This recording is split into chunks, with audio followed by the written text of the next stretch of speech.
Hey String Meisters, Steve Dempster here, coming to you from Dempster Guitar Studio.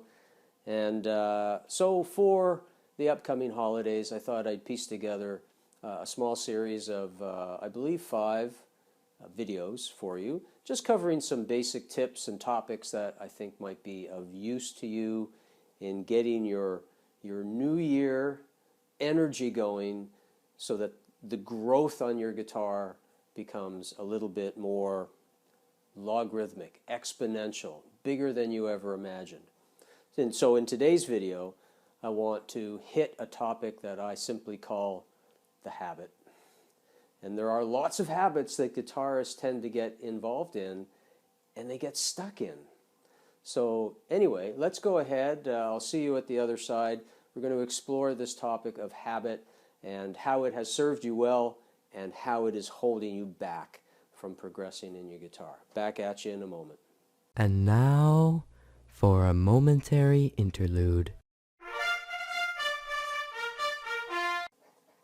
Okay, welcome back everyone.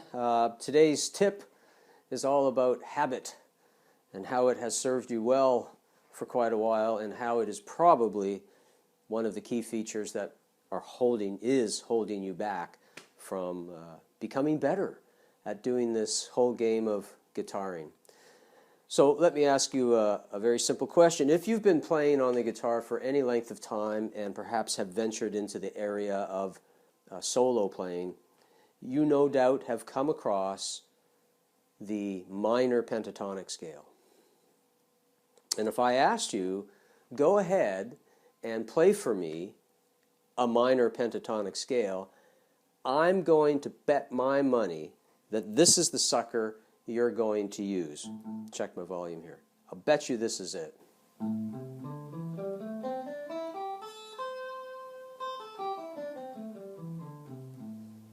I'll bring my volume up a bit.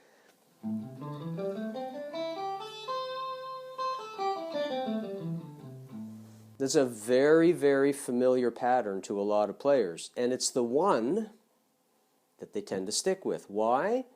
Because, well, obviously it was typically the first shape or pattern that they got introduced to. Then they went into a whole new realm of how to manipulate it and make it sound very cool and put smiles on people's faces who are sitting around and listening to you. So they got a lot of good feedback from it, and they kept using it. And they got very dexterous at manipulating that thing successfully, as it should be. But, as many of you probably already know, there's many more ways that that scale can be played. And traditionally, the presentation of the pentatonic scales takes place within something called the caged system. If you haven't heard about that, don't worry about it. If you have heard about it, you know where I'm about to go. That there are essentially 5 different ways, shapes, patterns, that you can play the very same scale. The notes stay the same. This confuses some people, and I'm going to get into this not in this series, but in another series down the road. I want to dig into this because lack of note knowledge is really holding a lot of players back. Anyway, I don't want to get into that right now, but there are 5 different ways to play the scale, and when I say ways, I mean shapes. This is only one of them. Here's my volume.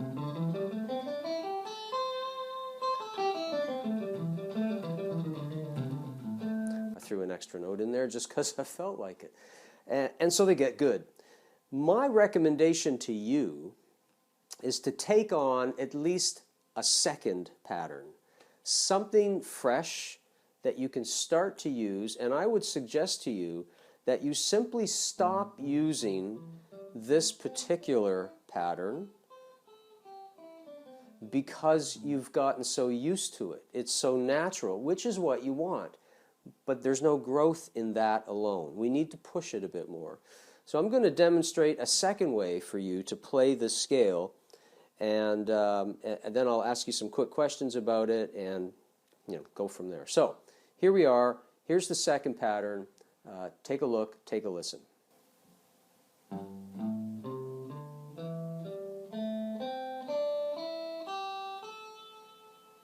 and back down, or descending the scale, as we say.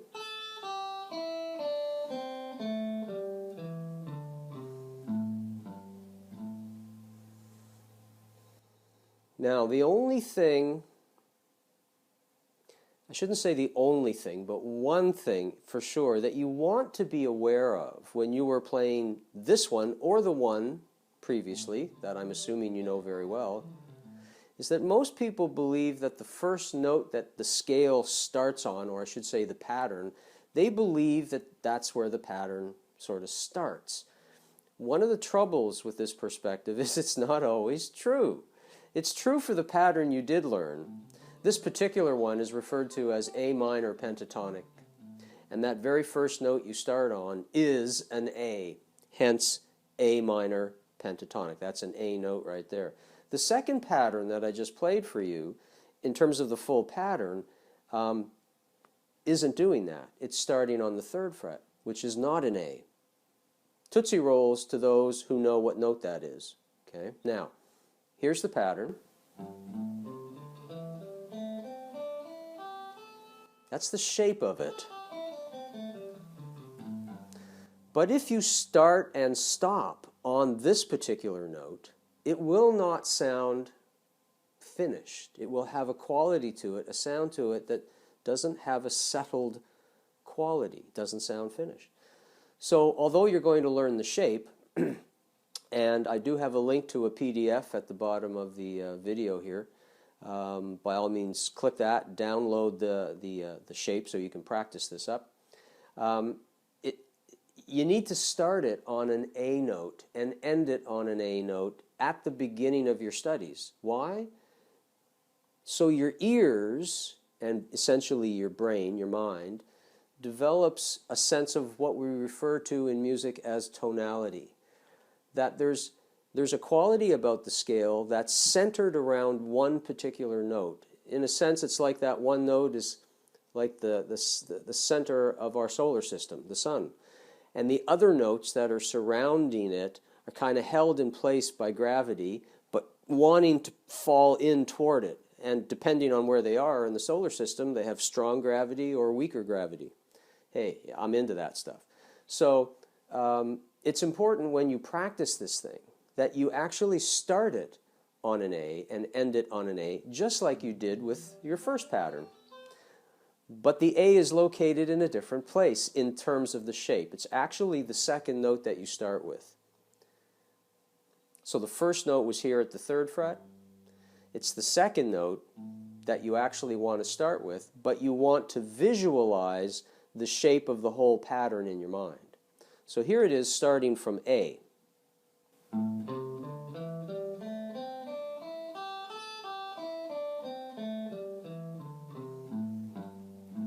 I went below to the first note of the pattern, but I came back and ended it on an A. Critical, very critical. So the big point here is, what I would like you to do as a matter of tip is stop using this guy for like 30 days. Don't do it.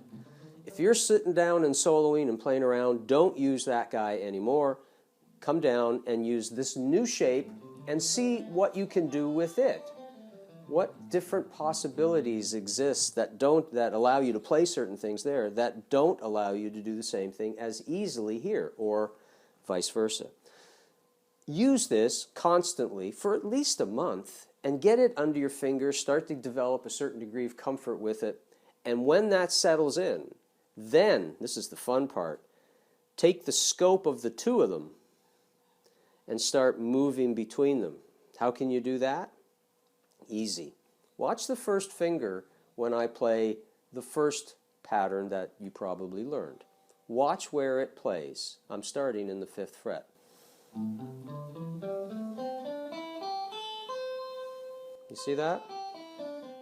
That first finger did nothing but play notes that are sitting in the 5th fret. When I move to the second pattern, watch my pinky. Watch this.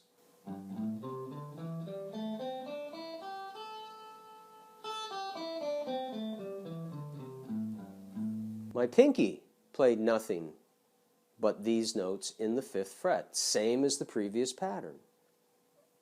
Could I use that to my advantage somehow as somebody who wants to grow as a solo guitarist? Sure you can.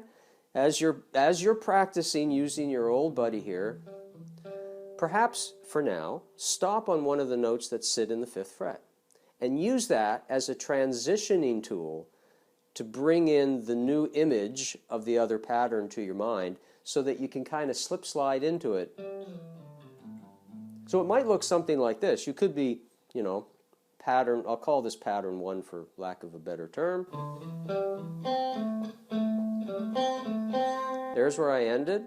As soon as I'm there, I could see the other pattern in my mind. Now I ended up here on the 2nd string, 3rd fret. That gives me a connection that I could use to slip back in to the older pattern. I'm just using the same string and coming back up into the pattern that I know. So your big goal over the next month or so is to start to knit together these two patterns and see the A minor pentatonic thing as not just this, as we say, box shape or that box shape, but rather it just becomes all of that.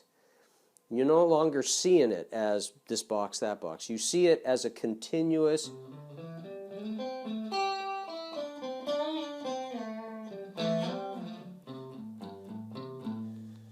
sort of blending of the whole thing. You get the idea? So that's what I want you to do. That's my tip for you to get things started. Stop using the thing you know. Start using something you're unfamiliar with, same device, and get very familiar with it, almost to the point that, well, as equal to the point of knowing this guy, know that guy, and then blend them back and forth, move in back and forth. This way you're starting to slowly remove training wheels and freely starting to play around on the fretboard instead of sort of locking yourself into one location.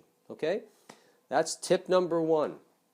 Take that away. Remember, if this video was useful to you, you know what to do. There's a link down below. You can share it, send it around to whomever it might be beneficial to. Also, as I mentioned, I've put a link there to a PDF that outlines the new pattern for you so you can practice it and enjoy starting to blend these two together. So, that's habit. You got into the habit of learning pattern 1 and you never left it. So start breaking that habit by getting into this other pattern. We'll call it pattern 2. These things don't really have names. It's just all A minor pentatonic. Ultimately, that's all you're thinking about.